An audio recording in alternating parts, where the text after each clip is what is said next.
Bruce, I think people perceive their 401k from their working years as just where they're going to draw money from. I mean, I know this is investing and retirement 101, but taking a distribution from your 401k account, no, this is folly, right? Yeah. You know, the good news is at least there's options if you're over 60. Now, if you're under 60, then what I would suggest that you do is first of all, is really look at that Roth. Once the time to save a lot of money and compound is between your 20s and your 40s. Okay. Once you save for 20 years, compound is already, it's set its place. The money's in the barn. You're gonna compound that money. The new money that you put in, that can compound in a place that you can get out tax free.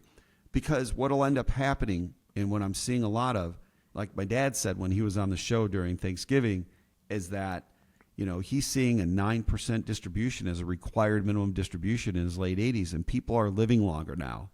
So you have to be so careful of what you do, because you're taking more than the required minimum distribution because you don't. Well, no, then the 4% rule, because you don't have a choice because of the required minimum distribution.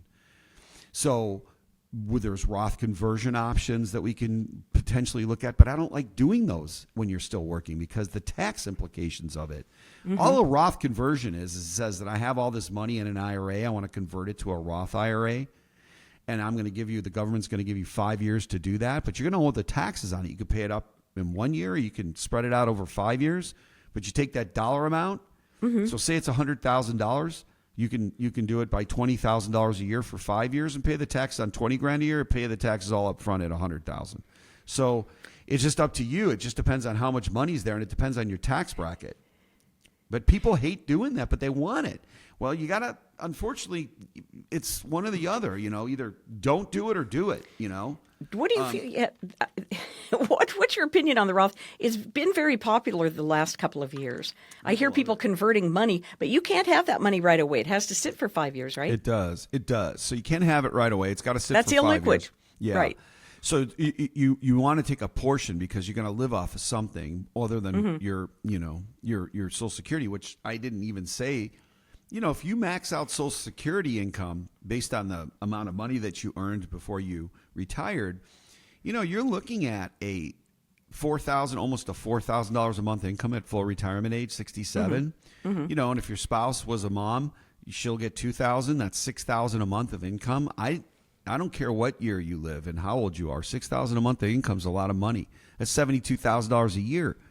At sustainable withdrawal rates at 4%, you'd have to have close to $2 million almost in there, probably $1.5 million to create that $72,000 a year of income. So that's a lot of money. Now, one of the things that a lot of people don't know that I talk about all the time is when somebody dies, you lose the lower of the two Social Security incomes. So then we talk about, well, why didn't you just have a life insurance policy to replace that? You wouldn't believe how many small life insurance policies I sell to replace that income, because that's their primary income. One of the plans that I did was strictly based on a guy's fact that he was a military guy. He had no savings and all his money was in pension plans for his life only. So I bought life insurance on him to guarantee that his wife continues to get the pension and the Social Security income. And you know what? There's over $100,000 of savings in there now on top of it. And you know what? They're almost done paying because it was 8 years ago. There's 2 more years left and they're done because I did it over 10 years. It was a set program. Yeah. And you know what? If they have long-term care needs, they're going to get it through the death benefit because the death benefit comes alive if you need long-term care.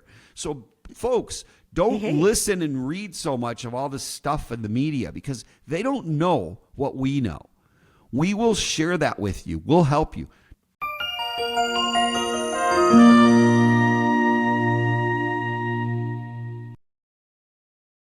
Premier Southwest Planning Group, LLC is a registered investment advisor. The content of this advertisement is intended for informational purposes only and is not intended to be investment advice. The views expressed in this program are subject to change based on market and other conditions.